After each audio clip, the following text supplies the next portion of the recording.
Hi friends, I'm taking a class at BYU Idaho that's called Personal Health and Wellness. I am really enjoying this class and I just wanted to take a few minutes to share with you some things that I have learned to be able to have wellness for myself. And I think that these are really great things that can help you to be able to be well, especially in this time of craziness with the world pandemic going on. So I just wanted to share some of those things with you. The first thing is, what is wellness? It's an active participation in achieving individual potential and balance in the following areas of life.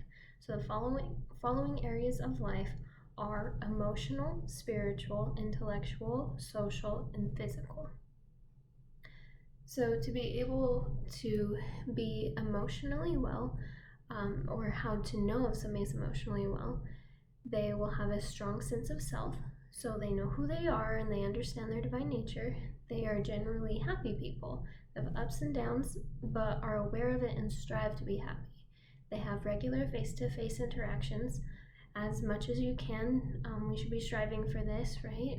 And in this world, it's kind of difficult. Some of us have to be in quarantine and other things like that, but we can find other mediums. And hopefully, like, we live with someone. If you live by yourself, then using that time to make a phone call or do a FaceTime or video chat with somebody that you love or haven't talked to in a while, that is one way that you can help to be able to be emotionally well.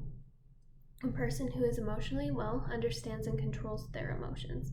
To a degree, they can control their emotions. Sometimes we want to cry, and if we know why, then we are emotionally well. If we're not, then we can find that area to improve and make sure that we're striving for that. A person who is emotionally well avoids emotional extremes. They are happy and then sad right away. No, that's not being emotionally well. So we want to be able to manage our emotional time. We want to be able to take that time to make sure that we are being emotionally well. The next area is to be spiritually well. Those who are spiritually well have a strong sense of self. They know who they are. They know their divine nature. They know what they stand for. Their beliefs and their lifestyles are the same. This is the biggest indicator. They're tolerant of others' beliefs, so they might not agree with what somebody else thinks, but they are tolerant of it. And they're generally optimistic people. They look more at the positive than at the negative.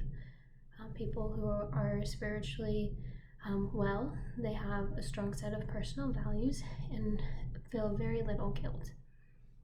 Then we can move on to how to be intellectually well. These people understand consequences of choice. They have a desire to continue to learn. They turn learning into action.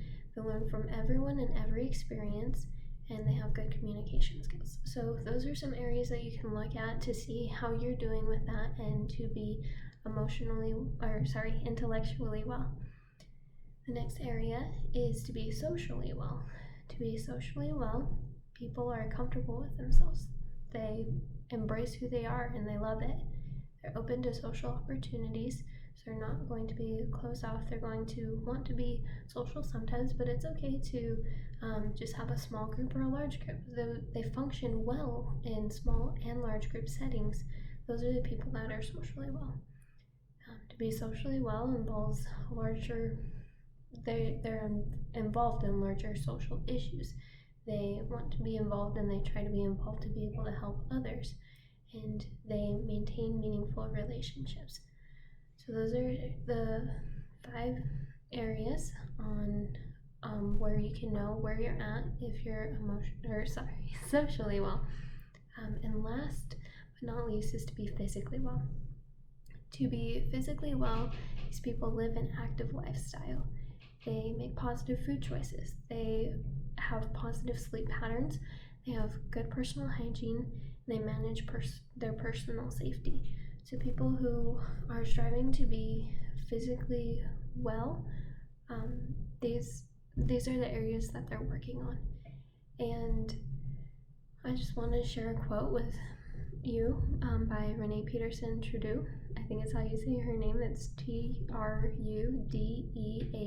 Trudeau. I'm not I don't even know where that name comes from, but I love it. Sorry, I can't pronounce. But she said, nurturing yourself is not selfish. It's essential to your survival and your well-being. It's important to look at these aspects of your life and make sure that you're being well. You can do it. I know a lot of times I've met a lot of mothers that put others before themselves, put their children and their husband before themselves. I know a lot of men that will put their wife and their children before themselves. There's just a lot of people that will put others before themselves, and that's good. But you can't take care of other people if you're not taking care of yourself. We have to be well in all of these areas. We have to have strong wellness in these areas for us to be able to help others. And so I encourage you to look at these aspects of your lives and see where you can work to be emotionally, physically, socially, intellectually, and spiritually well. And if you need any help, reach out, let me know. I would love to help you.